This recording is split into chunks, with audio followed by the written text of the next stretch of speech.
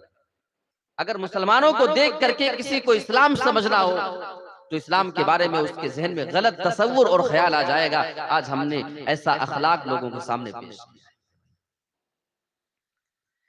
वल इस्मु मा हाका फी सदरिक व करिहता अन यत्तलिअ अलैहिन नास। सवाल होता अल्लाह के नबी गुनाह किसे कहा जाता है? अल्लाह के नबी जवाब दे रहे हैं वल इस्मु मा हाका फी सदरिक, गुनाह वो है जो तुम्हारे सीने में खटकने लगे। जब तुम किसी काम को करने के लिए जाओ तुम्हारे सीने में खटक पैदा हो जाए। वकरिहता अन यत्तलिअ अलैहिन नास, तुम किसी भी काम को कर रहे हो, आप लोगों से छुपा रहे हो, डर रहे हो कि कहीं लोग जान ना जाएं, कहीं किसी को ये मालूम ना चल जाए, कहीं कोई देख ना ले, कोई सुन ना ले मेरे इस काम के बारे में, समझ जाना कि ये गुनाह का काम है। आपके सीने में ख्याल आ जाए, खटक पैदा हो जाए और आप डरने लगे कि कहीं कोई जान ना जाए। अल्लाह के नबी फरमा रहे हैं कि यही गुनाह का काम है, अपने आप को इस गुनाह के काम से बचा करके रखना। तो ये तो हो गया कि गुनाह किसको कहा जाता है। जब इंसान गुनाह समझ गया तो अब उसी गुनाह से इंसान को माफी मांगना है और तौबा करना है।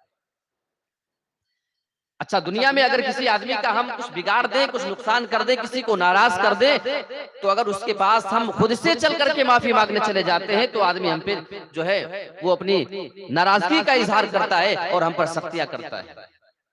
कभी खुद माफी के लिए नहीं बुला सकता है, लेकिन अल्लाह रब्बुल आलमीन बंदे को माफी की जानिब बुलाता है। कुरान मजीद की आयत करीमा आप उठा ले, वसारिउ इला मगफिरतिन मिर रब्बिकुम व जन्नतिन अर्दुहस समावातु वल अर्ज़। अल्लाह बयान फरमा रहा है, ऐ मेरे बंदो तुम सारे के सारे लोग दौड़ो, तुम सारे के सारे लोग रेस लगाओ, एक दूसरे से आगे निकल जाने की कोशिश करो। इला मगफिरतिन मिर रब्बिकुम, अपने रब की मगफिरत की जानिब तुम दौड़ लगाओ। अल्लाह रब्बुल आलमीन की बख्शिश पाने के लिए तुम दौड़ करो, एक दूसरे से निकल जाने की कोशिश किया करो। व जन्नतिन अर्दुहस समावातु वल अर्ज़, और उस जन्नत की जानिब तुम दौड़ लगाओ, रेस लगाओ, जिसकी चौड़ाई जमीन और आसमान के बराबर है। वो जन्नत सिर्फ चौड़ी उतनी है जितनी की सारी दुनिया, 7 जमीन 7 आसमान को ले लिया जाए, इन तमाम को मिला लिया जाए, तमाम को मिला करके फैला दिया जाए, ये जितने दूर तक लंबे चौड़े तुम्हें नजर आएंगे, जन्नत तो सिर्फ चौड़ी उतनी ज्यादा है। और अल्लाह बयान फरमा रहा है, उइद्दत लिल मुत्तकीन, ये जन्नत किसके लिए तैयार की गई है? क्या है वो जन्नत तमाम लोगों को मिलने वाली है? अल्लाह बयान फरमा रहा है, ऐ मेरे बंदो, वो जन्नत तो अल्लाह से डरने वालों के लिए बनाई गई है, वो जन्नत तो अल्लाह से डरने वालों के लिए तैयार की गई है। इस आयत करीमा के बारे में मुफस्सिरीन ने बहुत बेहतरीन नुक्ता बयान किया है। कहते हैं कि अल्लाह रब्बुल आलमीन की इतनी लंबी चौड़ी जन्नत, अगर वहां जो आदमी चला जाएगा, अल्लाह रब्बुल आलमीन उस आदमी से बोलेगा, ऐ मेरे बंदे सवाल कर, मांग, अगर तुझे कुछ और मांगना है तो मांग करके देख ले। बंदा मांगते मांगते थक जाएगा, लेकिन अल्लाह नवाजने से नहीं थकेगा। वो बंदा मांगता जाएगा, अल्लाह कहेगा मेरे बंदे और मांग ले, मांगता जाएगा, बाद में वो बंदा कहेगा, अल्लाह अब इसके अलावा मेरे ज़हन में, मेरे दिलो दिमाग में कोई भी ख्वाहिश बाकी ना रही। यानी अल्लाह रब्बुल आलमीन इतना ज्यादा नवाज देगा कि उस आदमी की आरज़ू, उसकी उम्मीद वहां पे खत्म हो जाएगी। वो जन्नत किसी को ताहद नजर मिल जाएगी, जहां तक उसकी नजर जाएगी उसी की है। मेरे प्यारे साथियों, बहुत सारे ऐसे भी खुशनसीब बंदे होंगे, लेकिन बहुत ही बदकिस्मत आदमी वो होगा जो आदमी अल्लाह रब्बुल आलमीन की बनाई हुई इतनी लंबी चौड़ी जन्नत के अंदर एक कदम रखने की जगह ना पा सके, एक हाथ की भी जगह ना पा सके। उस आदमी से ज्यादा बदनसीब फिर कोई दूसरा आदमी नहीं। अल्लाह रब्बुल आलमीन उसी जन्नत की जानिब में दौड़ने के लिए कह रहा है, वसारिऊ इला मगफिरतिन मिन रब्बिकुम व जन्नतिन अर्जुहस समावातु वल अर्ज़। ऐ मेरे बंदो, तुम दुनिया में एक दूसरे से कंपटीशन करते हो, दुनिया में रेस लगाया करते हो, फला आदमी का बिजनेस ज्यादा चल रहा है, तुम उससे ज्यादा आगे निकल जाना चाहते हो। ये तमाम की तमाम चीजें इंसान दुनिया में छोड़ करके चला जाएगा, तुम उस जन्नत की जानिब रेस क्यों नहीं लगाया करते हो? अल्लाह ने ये वाज़ेह कर दिया कि वो जन्नत अल्लाह से डरने वालों के लिए तैयार की गई है। अये मेरे रब, कौन से अल्लाह से डरने वाले, कौन से मुत्तकी की तू बात कर रहा है? अल्लाह जवाब दे रहा है, अल्लज़ीना युनफ़िक़ूना फ़िस्सर्राई वज़्ज़र्राई। अल्लाह से ऐसे डरने वाले जो अपने मालों को खर्चा किया करते हैं, जो अपनी दौलत को अल्लाह के रास्ते में खर्चा किया करते हैं। क्या खर्च करना सिर्फ अमीरों पे वाजिब है? क्या सिर्फ अमीरों के लिए नहीं? अल्लाह फरमा रहा है, फ़िस्सर्राई वज़्ज़र्राई, अगर उनके पास खुशहाली है, अगर उनके पास कुशादगी है, अगर उनके पास अल्लाह ने ज्यादा दौलत दे करके रखा है, उस हाल में भी वो अल्लाह के रास्ते में खर्चा किया करते हैं। वज़्ज़र्राई, अगर उनके पास तंगदस्ती है, अगर उनके पास अल्लाह ने ज्यादा दौलत नहीं दी है, अगर उनके पास दौलत कम है, लेकिन उसके बावजूद वो अल्लाह के रास्ते में खर्चा किया करते हैं। अभी आपके करमटोला के मदरसे का ऐलान हो जाए, लोगों को लगता है कि जिसके पास अल्लाह ने ज्यादा दौलत दे के रखी है वो अल्लाह के रास्ते में देगा, हमारे पास तो कम है। मेरे प्यारे साथियों, अल्लाह फरमा रहा है, अगर तुम्हें जन्नत चाहिए, अगर तुम्हें अल्लाह से डरने वाला बनना है, तो तुम्हें अपनी इस तंगदस्ती के बावजूद अल्लाह के रास्ते में खर्चा करना पड़ेगा, तभी तुम अल्लाह रब्बुल आलमीन की जन्नत पा सकते हो। वल काज़िमीनल गैज़, और गुस्से को पी जाने वाले ऐसे लोगों के लिए भी जन्नत अल्लाह ने तैयार करके रखी है। थोड़ी थोड़ी बात पे इंसान से बदला नहीं लिया करते हैं। अगर उनके किसी भाई से उन्हें तकलीफ हो जाया करती है, नाराज हो जाते हैं, नाराज होने के बाद अपने दोस्त को माफ कर दिया करते हैं, अपने भाई बहन को माफ कर दिया करते हैं। वल आफीना अनिन नास, और लोगों से वो दरगुजर कर दिया करते हैं, लोगों को माफ कर दिया करते हैं, लोगों की गलतियों को नजरअंदाज कर दिया करते हैं। ये वो अल्लाह से डरने वाले जिनके लिए अल्लाह रब्बुल आलमीन ने जन्नत तैयार करके रखी है। अच्छा, कुरान मजीद में अल्लाह रब्बुल आलमीन ने हमारा और आपका तमाम लोगों का तज़किरा किया है, और इस आयत करीमा की रोशनी में मैं आपको अल्लाह रब्बुल आलमीन की मग़फ़िरत और इंसान के नेक और बुरे दोनों अमाल के बारे में बताना चाहूँगा। अल्लाह बयान फरमा रहा है, लक़द अंज़लना इलैकुम किताबन फ़ीहि ज़िक्रुकुम अफ़ला ताक़िलून। ऐ मेरे बंदो, हमने तुम्हारे जानिब एक ऐसी किताब नाजिल की है, यानी कुरान मजीद तुम्हारे दरमियान हमने नाजिल किया है। फीहि ज़िक्रुकुम अफ़ला ताक़िलून, उस कुरान के अंदर तुम्हारा भी तज़किरा मौजूद है, उस कुरान के अंदर तुम्हारा भी जिक्र मौजूद है, अल्लाह ने तुम्हारा भी तज़किरा कर दिया। अफ़ला ताक़िलून, क्या तुम अक़ल नहीं रखते हो, क्या तुम गौर व फिक्र नहीं करते हो कि तुम्हारा तज़किरा अल्लाह ने कुरान में कर दिया। अच्छा, आपने रमजान में पूरा कुरान लगभग पढ़ लिया होगा, कुछ लोगों ने कई कई बार कुरान खत्म किया होंगे। कहीं कुरान में आपका जिक्र मिला है, आपका नाम अब्दुल्ला है, आपका नाम अब्दुल रहमान है, किसी का नाम मोहम्मद असलम अकरम है, तो क्या उसने अपने नाम को, अपने जिक्र को कुरान में कहीं पाया है, कहीं देखा किसी ने? क्या मतलब है इस आयत करीमा का? हजरत आनब बिन कैस रहमतुल्लाह अलैह बहुत मशहूर ताबई है। ये आयत करीमा उनके सामने आती है, लक़द अंज़लना इलैकुम किताबन फ़ीहि ज़िक्रुकुम, ऐ मेरे बंदो, हमने तुम्हारे दरमियान एक ऐसी किताब नाजिल कर दी जिसमें तुम्हारा भी तज़किरा मौजूद है, हमने तुम्हारे बारे में भी कुरान में बात की है। कहने लगे, अल्लाह, मैंने तो पूरा कुरान पढ़ा है, मैंने तो कुरान को गौर से पढ़ा है, मैं अरबी भी जानने वाला हूँ, लेकिन आज तक कहीं कुरान में मैंने अपना जिक्र नहीं पाया है, और तू कह रहा है कि मैंने तुम्हारा भी तज़किरा कुरान में कर दिया। अपने आप को कुरान में तलाश करने लगते हैं, कुरान की आयतें पढ़ने लगते हैं, खगालने लगते हैं। कुरान की एक आयत करीमा उनके सामने आती है, कानू कलीलम मिनल लैली मा यहजऊन, मेरे बहुत सारे ऐसे भी नेक बंदे हैं जो रात में बहुत ही कम सोया करते हैं। व बिल असहारी हुम यस्तगफिरून, और वो सुबह तक अल्लाह रब्बुल आलमीन से इस्तिग़फार किया करते हैं, अपने गुनाहों की वो माफी मांगा करते हैं, रात में जाग करके अल्लाह की इबादत करते हैं और अल्लाह रब्बुल आलमीन से वो माफी मांगा करते हैं सुबह तक।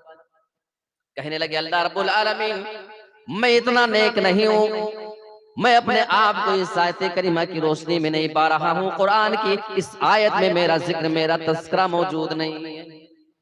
और कुरान पढ़ते जा रहे हैं, एक दूसरी आयत करीमा उनके सामने आती है, ततजाफा जुनूबुहुम अनिल मज़ाजी, मेरे बहुत सारे ऐसे भी बंदे हैं, उनके पहलू, उनके जिस्म के बगल अपने बिस्तरों से अलग रहा करते हैं, वो रात में जागा करते हैं, रात भर अल्लाह रब्बुल आलमीन की वो इबादत किया करते हैं, अपने रब को वो पुकारा करते हैं। बोले, अल्लाह, मैं इतना नेक आदमी नहीं, मेरा जिक्र कुरान की आयत में भी नहीं। और कुरान पढ़ते जा रहे हैं, एक आयत करीमा उनके सामने आती है, इज़ा क़ील ला इलाहा इल्लल्लाहु यस्तकबिरून, जब उनके सामने कहा जाता है अल्लाह के अलावा कोई माबूद नहीं, ला इलाहा इल्लल्लाह, जब ये कलमा बहुत सारे लोगों के सामने पेश किया जाता है, यस्तकबिरून, वो तकब्बुर करने लगते हैं, वो अल्लाह के इस कलमे का इनकार कर देते हैं, वो अल्लाह की तौहीद को नहीं माना करते हैं। बोले, अल्लाह, मैं इतना बुरा भी नहीं, मेरा जिक्र कुरान की इस आयत की रोशनी में भी अपने आप को नहीं पा रहा हूं। कुरान पढ़ रहे हैं, उन्हें फिक्र लाहिक हो रही है, कुरान की किस आयत करीमा की रोशनी में मैं अपने आप को फिट पा रहा हूं। सूरे अनफाल पढ़ना चालू करते हैं, एक आयत करीमा उनके सामने आती है, व आखरून अतरफू बिज़ुनूबिहिम व खलतू अमलन सालिहन व आखर सय्यिअ, मेरे बहुत सारे दूसरे ऐसे बंदे हैं जो अपने गुनाहों का एतराफ कर लिया करते हैं, अपने गुनाह को मान लिया करते हैं, गुनाह हो जाए, गुनाह पे बहुत ज्यादा वो ढिठाई नहीं दिखाया करते हैं, गुनाह को बार बार नहीं किया करते हैं, बल्कि अपने गुनाह को एक्सेप्ट कर लेते हैं, अपने गुनाह को वो मान लिया करते हैं, अल्लाह, मुझसे ये गलती हो गई। अल्लाह से वो माफी मांग लिया करते और उनका मामला क्या है, वखलतू अमलन सालिहम व आखर सय्यिआ, मेरे वो बंदे नेकी और गुनाह, नेकी और बुराई दोनों मिला करके वो काम किया करते हैं। वो नमाजी भी, रोजेदार भी, हज करने वाले भी, उम्रा करने वाले भी, ज़कात देने वाले, सदका खैरात भी करने वाले, उसने सुलूक करने वाले, लोगों के साथ अच्छे मामलात करने वाले, वो तमाम नेक काम किया करते हैं। और लेकिन उनसे गुनाह के काम भी हो जाया करते हैं, जाने अनजाने में उनसे गुनाह के काम भी हो जाया करते हैं। ये दोनों काम वो मिला करके किया करते हैं, लेकिन अल्लाह से माफी मांगते रहते हैं। असल्लाहु अन यतूब अलैहिम, अल्लाह रब्बुल आलमीन ऐसे लोगों के गुनाहों को माफ करने वाला है। अल्लाह रब्बुल आलमीन ऐसे लोगों की गलतियों को माफ करने वाला है, इनकी तौबा को अल्लाह रब्बुल आलमीन कबूल करने वाला है। इन्नल्लाह गफूरुर रहीम, क्योंकि अल्लाह तो बख्शने वाला है, अल्लाह तो रहम करने वाला है, फिर ऐसे बंदों की गलतियों को वो माफ क्यों नहीं करेंगे। हमने आपने कुरान मजीद तो पढ़ा है, हमने कुरान को कई एक बार खत्म कर लिया है मेरे प्यारे साथियों। रमजान में आपने कितनी बार कुरान खत्म किया है, लेकिन अफसोस ये है कि कुरान का एक लफ्ज, एक जुमला हमने नहीं समझा। जी चाहता है लगे हाथ एक सवाल, अगर आपको किसी नॉन मुस्लिम को, किसी गैर मुस्लिम को इस्लाम को समझने के लिए कोई एक किताब देना हो, कोई एक किताब जिसे पढ़ करके वो इस्लाम को समझ सके, इस्लाम क्या कहता है, इस्लाम में क्या सही है, क्या गलत है, क्या करना है, क्या नहीं करना है, अगर कोई एक किताब आपको अगर किसी गैर मुस्लिम को देना हो तो आप उसे कौन सी किताब देना चाहिए। आप हदीसों का नाम नहीं ले सकते, हदीस का नाम लेंगे फला हदीस फला हदीस, दूसरा एतराज करेगा मैं इस हदीस की किताब को नहीं मानता। हदीसों पे एतराज है, एक ऐसी किताब जिसे तमाम मसलक के लोग मिलकर के किसी एक नॉन मुस्लिम को एक साथ एक मंच पे अगर देना चाहें तो किताब कौन सी होगी, जरा उधर से भी आवाज आ जाए तो अच्छा रहेगा। कौन सी किताब? लोगों का जवाब एक ही आ रहा है कि कुरान मजीद देना चाहेंगे। सवाल यह है क्यों देना चाहेंगे? आप बोलेंगे ताकि उसे पढ़ करके वो इस्लाम को समझ सके, इस्लाम को फॉलो कर सके। बहुत अच्छा जज्बा है। एक दूसरा सवाल, तर्जुमा वाला देंगे कि सादा कुरान देंगे? बोलिए भाई। तर्जुमे वाला ना, बिना तर्जुमे का सादा कुरान दे देंगे तो उसको पढ़ करके उसे कुछ भी समझ में नहीं आएगा कि क्या इसमें कहा जा रहा है, कुछ नहीं समझेगा। तो तर्जुमे वाला देंगे ताकि वो इस्लाम को समझ सके। अल्लाह कितना अच्छा आपका इरादा है, और कई जगहों पे बांटे भी जाते हैं। एक और बड़ा सवाल है, हम किसी गैर मुस्लिम को कुरान देंगे, तर्जुमे वाला देंगे ताकि ये पढ़ करके इस्लाम को समझ सके, इस्लाम क्या कहता है, क्या करना है, क्या नहीं करना है, क्या सही है, क्या गलत है, ये समझाना है तो हम तर्जुमे वाला कुरान एक नॉन मुस्लिम को देते हैं। सवाल ये पैदा होता है कि क्या हमने भी इस्लाम को यही कुरान पढ़ करके समझा? कितने अफसोस की बात है कि जवाब हमारा ना में होता है। क्या हमने और आपने भी इस्लाम को कुरान ही पढ़ करके समझा है? जवाब होगा कि नहीं, हमने इस्लाम को सुनते सुनाते समझा है, बस ऐसे ही समझा है। कभी हमें इत्तेफाक नहीं होता कि हम कुरान मजीद की चंद आयतों का तर्जुमा अपने बच्चों को सिखा सकें, या हम कुरान पढ़ें तो उसका तर्जुमा हमें समझ में आता रहे। मेरे प्यारे साथियों, ये वाकई अफसोसनाक है, और ऐसे लोगों के बारे में रसूल क़यामत के दिन शिकायत करेंगे, इन्ना क़ौमी इत्तख़ज़ू हाज़ल क़ुरआन महजूरा, ऐ मेरे रब, मेरी इस कौम ने कुरान को छोड़ दिया था। कुरान को छोड़ने का एक मफ़हूम ये भी बयान किया गया है कि कुरान में गौर नहीं करते हैं, कुरान में गौर व फिक्र करके उसके ऊपर अमल नहीं किया करते थे। सोचो जरा, जब रसूल हमारे खिलाफ अल्लाह की अगर शिकायत कर देंगे तो हम कितने बड़े मुजरिम वहां पे साबित होंगे, अगर हम कुरान को समझ करके नहीं पढ़ते हैं, कुरान में अगर हम तदब्बुर और गौर फिक्र नहीं किया। तो बात चल रही थी अल्लाह रब्बुल आलमीन की मग़फ़िरत की। अल्लाह से तौबा करते हैं बहुत सारे लोग, आए तौबा किया, सुबह तौबा किया, शाम को तौबा किया, फिर अगले दिन तौबा किया, अगले हफ्ते तौबा किया। बहुत सारे लोग तौबा तो कर रहे हैं, लेकिन उनकी तौबा कैसी होनी चाहिए, कुरान में अल्लाह इसको भी बता रहा है। या अय्युहल्लज़ीना आमनू तूबू इलल्लाहि तौबतन नसूहा, ऐ वो लोगों जो ईमान लेकर के आए हो, तुम अल्लाह रब्बुल आलमीन से सच्ची तौबा करो, खालिस तौबा करो। तुम्हारी तौबा में सच्चाई होनी चाहिए, यानी तुम सच्चे दिल से अल्लाह से माफी मांगो, तौबा कर लो। यानी जब आपने अल्लाह रब्बुल आलमीन से ये वादा कर लिया, आप अल्लाह रब्बुल आलमीन से गुनाहों की माफी मांग रहे हो, अल्लाह मेरे इस गुनाह को माफ कर दे, तो आप उस गुनाह को छोड़ने का इरादा भी कर लें। हमारे बहुत सारे ऐसे भी भाई, ऐसे नौजवान हैं, आज जोहर में दुआ मांगी, असर में उन्हें याद नहीं कि किस गुनाह से हमने माफी मांगी थी, किस गुनाह से हमने तौबा किया था। आज लोगों के तौबा का हाल ये है, इंसान पिछले जमाने में कोई गुनाह कर चुका है, वो गुनाह से माफी मांग चुका है, लेकिन आज जब उस गुनाह को वो याद किया करता है तो गुनाह को याद करने के बाद उसमें खो जाया करता है, उस गुनाह की लज्जत को महसूस कर रहा है, उसको फील कर रहा, दिल में एंजॉय कर रहा होता है। याद रखिए, अगर आपको भी जांचना है हमने जिस गुनाह से तौबा कर लिया है वो हमारी तौबा सच्ची थी या नहीं, अगर आपको जांचना है तो याद रखें, अगर आपको जिंदगी में कभी वो गुनाह याद आ जाए, उस गुनाह को याद करके आप फिर बेकरार हो जाएं, आप पशीमान हो जाएं, फिर अल्लाह रब्बुल आलमीन से माफी मांगने लगे।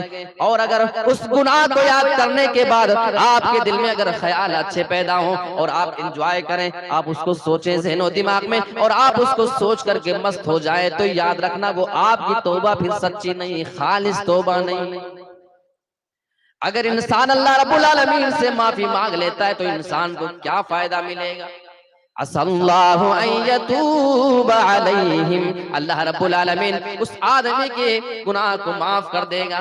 असा रब्बुकुम अन युकफ्फिर अन्कुम सय्यिआतिकुम, अल्लाह रब्बुल आलमीन तुम्हारे तमाम के तमाम गुनाहों को माफ कर देगा।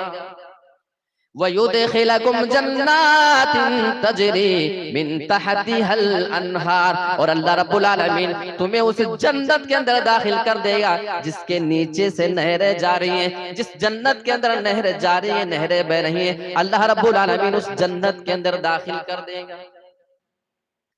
तो ये अल्लाह रब्बुल आलमीन का रहमो करम जरा देखे, उसकी रहमत देखे कि गुनाह इंसान करता है अपने मजे के लिए, अपनी लज्जत के लिए गुनाह कर लिया, लेकिन उस गुनाह से माफी मांग लिया, अल्लाह ने माफ भी कर दिया, साथ में जन्नत भी दे दिया। ये अल्लाह रब्बुल आलमीन का एक बहुत बड़ा ऑफर है मेरे भाई। हमारे बहुत सारे नौजवान मायूस हो जाते हैं, वो कहते हैं मैंने तो बहुत ज्यादा गुनाह कर लिया है, अगर मैं अल्लाह रब्बुल आलमीन से माफी मांगने जाऊं तो अल्लाह रब्बुल आलमीन हमें माफ नहीं करेगा, क्योंकि मैं तो सबसे ज्यादा गुनाह करने वाला हूं। तो फिर आपको वो हदीस याद करनी चाहिए। अल्लाह के नबी फरमा रहे हैं, कुल्लु बनी आदम खत्ता, हर इंसान गुनहगार है, जितने भी लोग दुनिया में पैदा हुए सारे के सारे लोग गुनहगार। नबियों को छोड़ करके नबी मासूम अनिल खता हुआ करते। अल्लाह के नबी बयान फरमा रहे हैं, व खैरुल खत्ताईन अत-तव्वाबून, लेकिन जानते हो ये सारे के सारे लोग गुनहगार तो हैं, लेकिन इन तमाम गुनहगारों में सबसे बेहतरीन गुनहगार वो है जो सबसे ज्यादा अल्लाह से तौबा करने वाला हो, जो अल्लाह से सबसे ज्यादा माफी मांगने वाला हो। और अल्लाह के नबी जनाब मोहम्मद रसूलुल्लाह की वो हदीस आप उठा करके देखें, सही बुखारी मुस्लिम के अल्फाज हैं, हमारा रब हमें कितना माफ कर सकता है। अगर हम अल्लाह से सच्ची तौबा करने जाएं तो हमारा रब हमें माफ करने के लिए कहां तक हमको माफ कर सकता है। एक आदमी ने 99 अफराद का कत्ल किया था, 99 लोगों का मर्डर करने वाला आदमी पशीमान होता है, फिक्र लाहिक होती है कि अल्लाह से माफी मांग लेना चाहिए। लोगों से किसी आलिम के बारे में सवाल करता है कि बताए, उसके पास जाकर के मसला मालूम कर सकूं, और उसके पास जाता है, एक आलिम की जानिब उसकी रहनुमाई की जाती है, जाकर सवाल करता है कि अगर मैं अल्लाह से माफी मांगूं, तौबा करूं, तो मैंने 99 जो मर्डर किया है, अल्लाह ताला क्या हमारी उस गलती को माफ करेगा या नहीं करेगा? ये जाकर के वो सवाल। उसने कहा कि इतने बड़े गुनहगार 99 अफराद को तुमने कत्ल कर दिया है, अगर तुम अल्लाह से माफी मांगो तो अल्लाह तुम्हारी गलती को माफ नहीं करेगा, अल्लाह तुम्हारी तौबा को कबूल नहीं करेगा। जब उसने ये सुना, अच्छा ऐसी बात है, तो उसने उस आदमी को भी कत्ल कर दिया और उसने 100 की गिनती पूरी की। वैसे भी जहन्नम में जाना है तो तुझे ही मार देता हूं, कोई फर्क नहीं पड़ता मुझे, लेकिन फिर परेशान होता है, दिल में वो एहसास है, लोगों से सवाल करता है किसी और आलिम के बारे में बताएं, वो दीन का जानकार, उसके बारे में रहनुमाई की गई, जाकर के सवाल करता है मैंने 100 कत्ल कर लिया है, मैं चाहता हूं कि अब अल्लाह से माफी मांग लूं।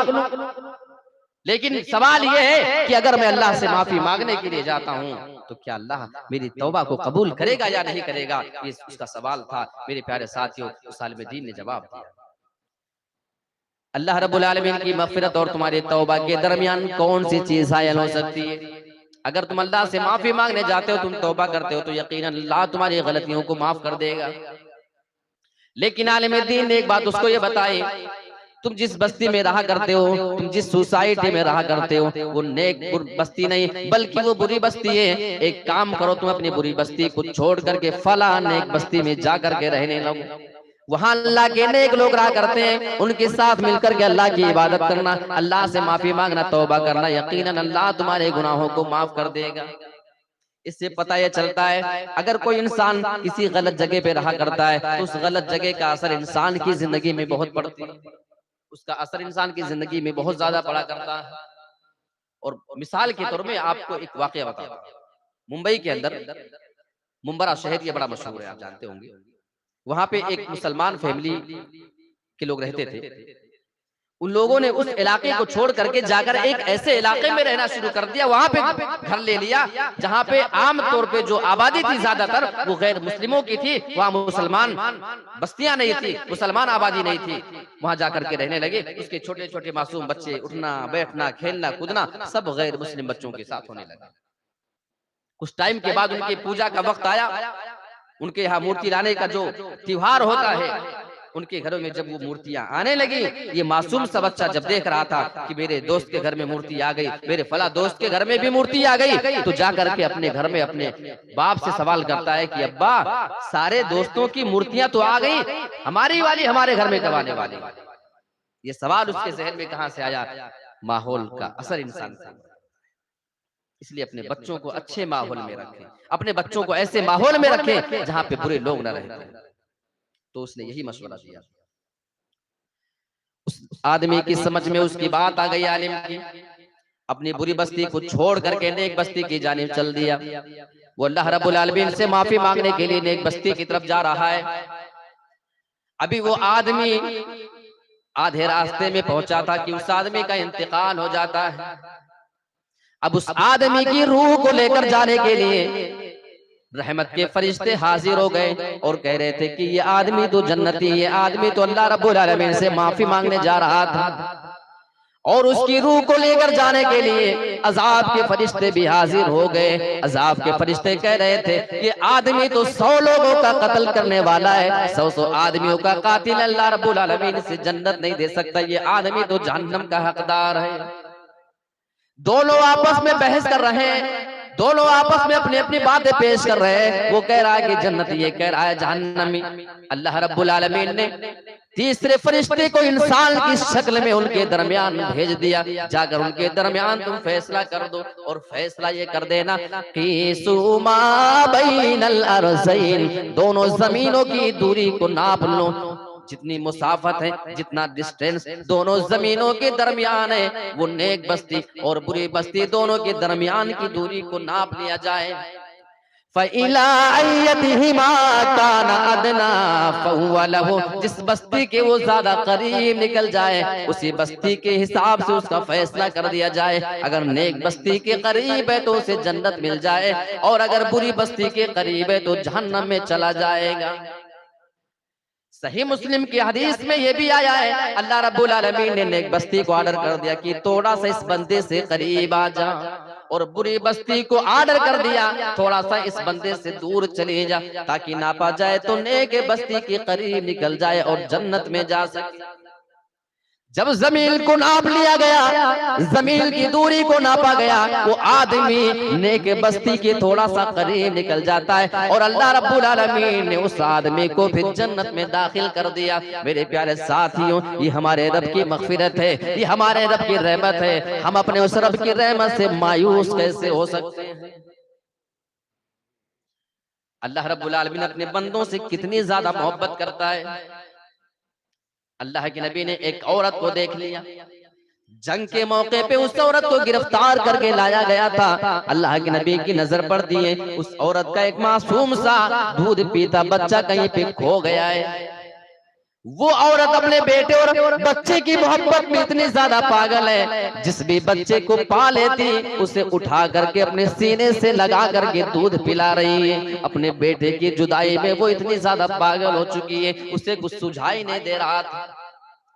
अल्लाह के नबी की नजर पड़ जाती है और आप अपने सहाबा को समझाना चाह रहे हैं, अरे मेरे सहाबा, इस औरत की मोहब्बत को जरा देखो, अपने बच्चे की मोहब्बत में कितनी पागल और दीवाना हो चुकी है, कितनी ज्यादा मजनून जुनून की हालत में जा चुकी है।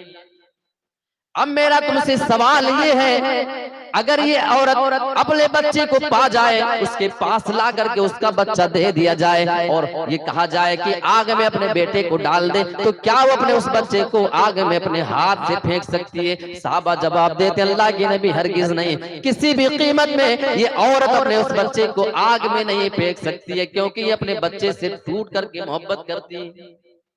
ये और बात है, बहुत सारे ऐसी माएं भी हैं, वो डाइन सिफत माएं, जो अपने मासूम से बच्चे को पैदा करने के बाद कूड़ेदान में फेंक दिया करती हैं, कोई हॉस्पिटल में छोड़ करके भाग जाया करती है। मैं उनकी बात नहीं कर रहा हूँ, मैं उस मोहब्बत करने वाली माँ की बात कर रहा हूँ।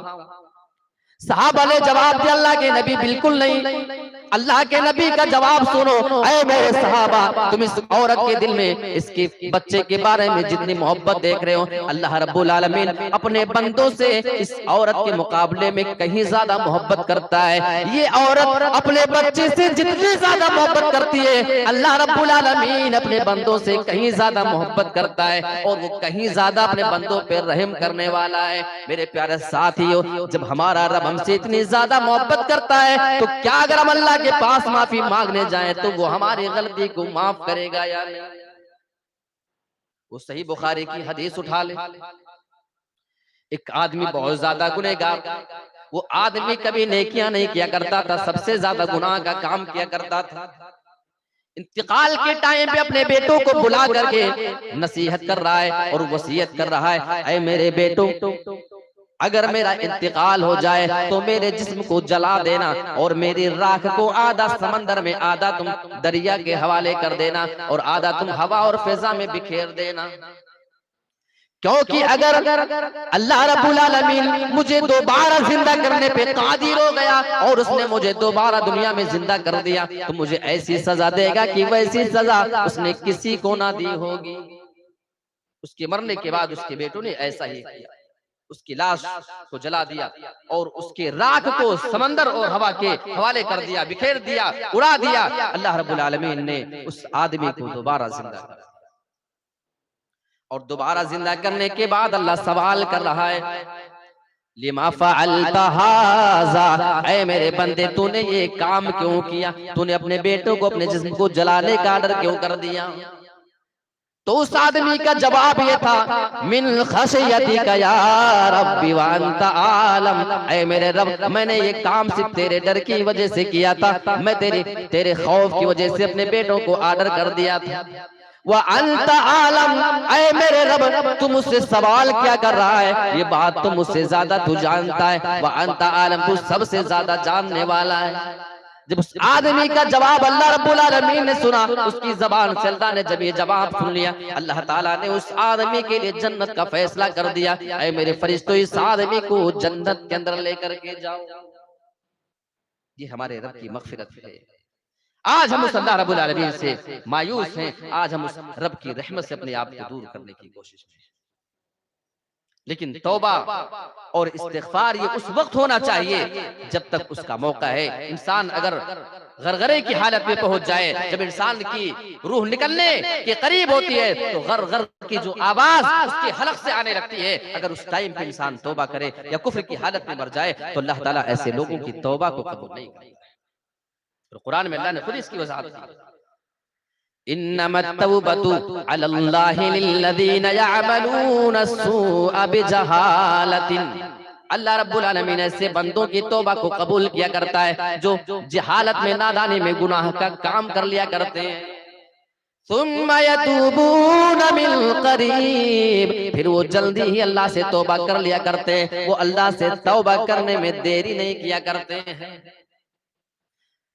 अल्लाह फरमाता है कि अल्लाह ऐसे लोगों की गलतियों को माफ भी करता है, ऐसे लोगों की तौबा अल्लाह कबूल कर लेता है। लेकिन ऐसा आदमी जो तौबा उस वक्त ना करे बल्कि जब इंतकाल के टाइम पे पहुंचे तब तौबा करे, अल्लाह ऐसे बंदों के बारे में फरमा रहा है, वलैसतित तौबतु अलल्लाहि लिल्लज़ीना यअमलूना अस्सय्यिआत। अल्लाह रब्बुल आलमीन ऐसे बंदों की तौबा को कबूल नहीं किया करता है।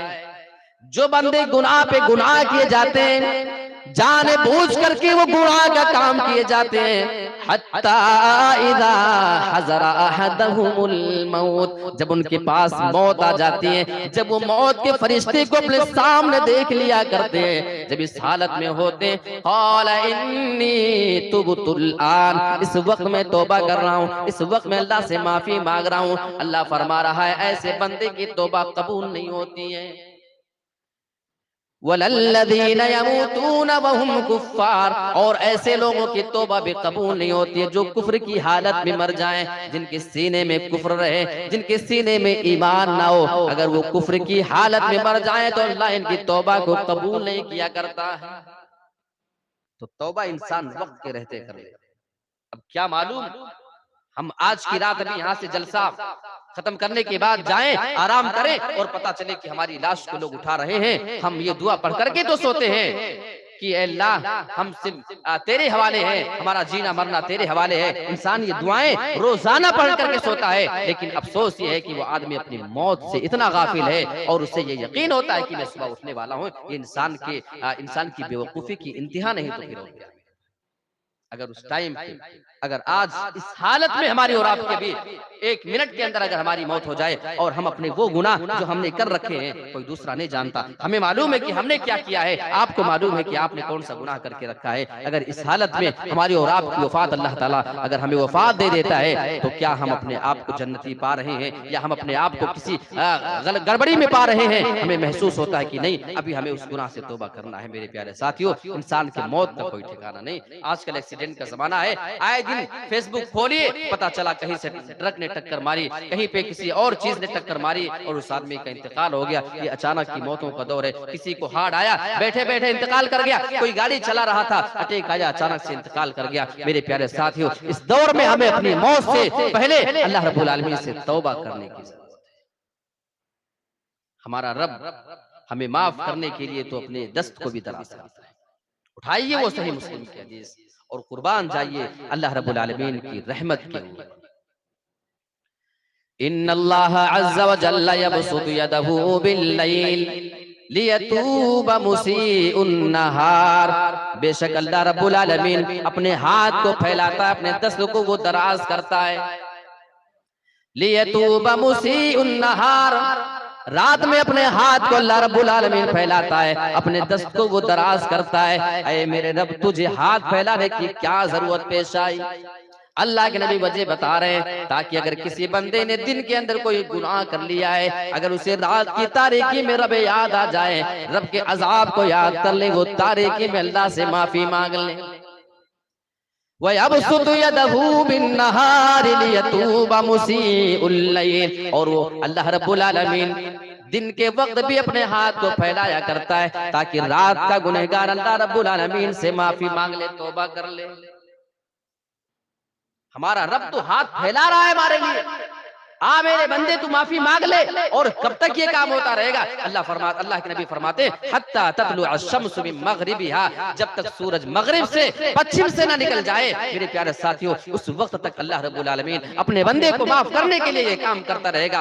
हम अंदाजा लगाएं कि अल्लाह रब्बुल आलमीन हमें किस कदर माफ करने को तैयार है। और वो सही मुस्लिम की हदीस आप उठाएं, अल्लाह रब्बुल आलमीन की टोटल 100 रहमतें थी।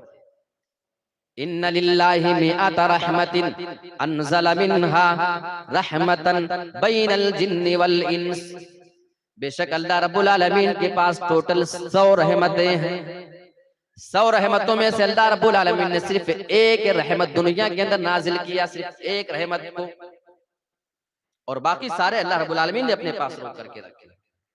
अच्छा, वो एक रहमत किसी एक बंदे को नहीं दी गई, बल्कि अल्लाह के नबी फरमाते हैं कि उसको नाजिल किया गया है किसके दरमियान? इंसान, जिन्नात, चरिंद परिंद, हैवानात, मवेशी, तमाम दरिंदे, इन तमाम के दरमियान उस एक रहमत को तकसीम कर दिया गया है। अब इन तमाम के दरमियान जो तकसीम कर दिया गया है, दरिंदों को भी उसी एक रहमत में से थोड़ा सा हिस्सा मिला है।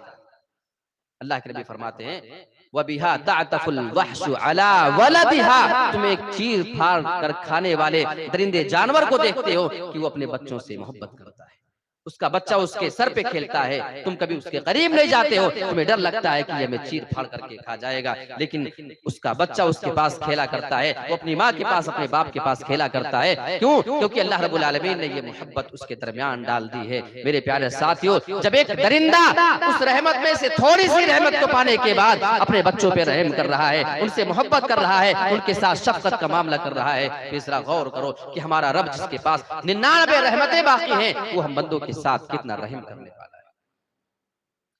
सवाल ये पैदा होता है, ऐ मेरे रब, तूने तमाम की तमाम रहमतें दुनिया में नाजिल क्यों ना कर दी, सिर्फ एक रहमत क्यों नाजिल किया? और भी रहमतें नाजिल कर देता। दुनिया में जितने भी फितना और फसाद हो रहे हैं, जितने भी लोगों की आपस में दुश्मनी है, हर मुल्क एक दूसरे का दुश्मन है, जितने भी लोग एक दूसरे के खून के प्यासे हैं, आज हम आपस में एक दूसरे के खून के प्यासे हैं। फला मजहब वाला फला मजहब वाले को देख करके नफरत किया करता है। अगर तू और रहमतें दुनिया के अंदर नाजिल कर देता तो ये तमाम की तमाम चीजें खत्म हो जाती, हर एक दूसरे से मोहब्बत करने वाला हो जाता। अल्लाह के नबी फरमा रहे हैं, जानना चाहते हो अल्लाह रब्बुल आलमीन ने 99 रहमतें अपने पास क्यों रोक करके रखी हैं? इसका जवाब अल्लाह के नबी खुद दे रहे हैं, यरहमु बिहा इबादहु यौमल क़ियामा, कल क़यामत के दिन जब अल्लाह रब्बुल आलमीन के गुनहगार बंदे उसके पास पहुंच जाएंगे, अल्लाह रब्बुल आलमीन की मग़फ़िरत की उम्मीद में पहुंच जाएंगे, तो अल्लाह रब्बुल आलमीन उन 99 रहमतों की वजह से, उन 99 रहमतों की वजह से अपने गुनहगार बंदों पे रहम फरमाएगा और ऐसे बंदों को वो जन्नत में दाखिल करेगा। ये हिकमत अल्लाह रब्बुल आलमीन की। यहाँ तक कि अल्लाह रब्बुल आलमीन ने अपने नबी को भी बहुत ज्यादा रहमत नहीं दे दिया कि आप नबी हैं, हालांकि कुरान में अल्लाह ने फरमाया, वमा अरसलनाका इल्ला रहमतल लिल आलमीन, ऐ मेरे नबी, हमने तुझे दोनों जहान के लिए रहमत बना करके भेजा है। जब नबी को रहमत बना दिया तो सवाल ये पैदा होता है कि क्या उनको अलग से कोई ज्यादा रहमत अल्लाह ने दे दी? नहीं, इसका जवाब ये है कि वो भी इंसान है, जैसे सबके दरमियान थोड़ी थोड़ी रहमत बटी है, नबी को भी अल्लाह की थोड़ी सी रहमत मिली है। और दलील इसकी देखना चाहते हैं तो कुरान मजीद की एक आयत करीमा आप उठा के देखें, फबिमा रहमतिम मिनल्लाहि लिंता लहुम, ऐ मेरे नबी, आपको आपके रब की जानिब से जो थोड़ी सी रहमत मिली हुई है। यहाँ अल्लाह रब्बुल आलमीन ने लफ्ज़ रहमतिन को नकरा इस्तेमाल किया, कॉमन नाउन जिसको इंग्लिश में बोलते हैं, और इसमें किसी चीज की किल्लत और उसकी कमी को बयान करना मकसद होता है। फबिमा रहमतिन मिनल्लाहि लिंता लहुम, ऐ मेरे नबी, आपको आपके रब की जानिब से जो थोड़ी सी रहमत मिली हुई है, लिंता लहुम, आप उसी रहमत की वजह से, आप उसी रहमत को पाने की वजह से, उसको पाने के बाद आप तमाम लोगों पे रहम किया करते हैं। आप अपने सहाबा पे जो इस कदर रहमत से पेश आया करते हैं, ये आपकी अपनी जाती रहमत नहीं, मिनल्लाहि, वो अल्लाह रब्बुल आलमीन की जानिब से आपको मिली हुई है।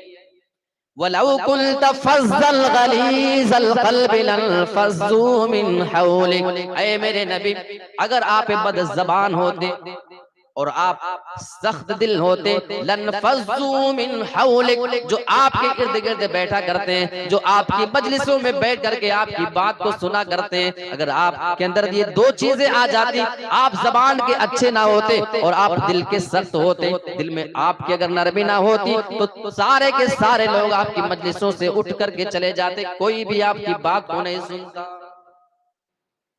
तो इस आयत करीमा से क्या मालूम हुआ कि हमारे नबी को भी अलग से अल्लाह ताला ने बहुत ज्यादा रहमत नहीं दे दिया था, बल्कि थोड़ी सी रहमत मिली है। और इससे ये भी मालूम होता है कि ऐ मेरे नबी, आपको आपके रब की थोड़ी सी रहमत मिली और आप इस रहमत को पाने के बाद सारे जहान के लिए रहमत बन गए। तो आप अंदाजा लगाइए कि जिस रब के पास सारी रहमतें भी पड़ी हुई हैं, सारी रहमतें बाकी हैं, अभी तो इतनी रहमत मिली है कि जैसे समंदर में से सिर्फ एक कतरा निकाल लिया जाए, बस बाकी जो समंदर पूरा बचा, उतनी रहमत समझो अल्लाह के पास बाकी है। तो अगर ये अल्लाह के गुनहगार बंदे अल्लाह के पास जाएंगे उससे माफी की उम्मीद लेकर के, तो अल्लाह ताला अपने बंदे को कितना माफ करने वाला है।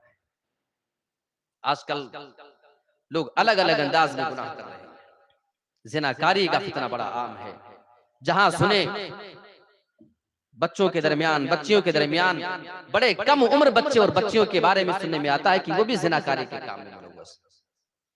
जिंदगी में कई बार गुनाह किए जा रहे हैं, लेकिन कभी उन्हें तौबा करने की मोहलत नहीं, कभी तौबा करने के बारे में सोचा भी नहीं। गुनाह और ये गलतियां तो पिछले जमाने में भी लोगों से हो जाया करती थी, लेकिन उस गुनाह पे अपने आप को बाकी नहीं रख पाते थे। ये बहुत बड़ा फर्क है वो पिछले जमाने के लोगों में और आजकल के जमाने के गुनहगार लोगों में। गामदिया और अल्लाह के नबी के पास आकर के आपके पास गुजारिश कर रही है, तहिरनी या रसूल अल्लाह, अल्लाह के रसूल आप मुझे मेरे गुनाहों से पाक कर दीजिए, मैंने ज़िना कर लिया है। अल्लाह के नबी जनाब मोहम्मद रसूलुल्लाह को मालूम हुआ इस औरत ने ज़िना कर लिया है, उस औरत के ऊपर रज्म की सजा तो वाजिब हो रही है, लेकिन आपको ये भी मालूम हो गया कि ये औरत पेट से है, ये औरत तो प्रेग्नेंट है। अल्लाह के नबी ने उस औरत को उस टाइम पे रजम नहीं किया, जाओ तुम्हें मोहलत दी जाती है, जब तुम्हारे पेट का बच्चा तुम पैदा कर देना उसके बाद आना, मैं तुम्हारे लिए रजम की सजा सुना दूंगा।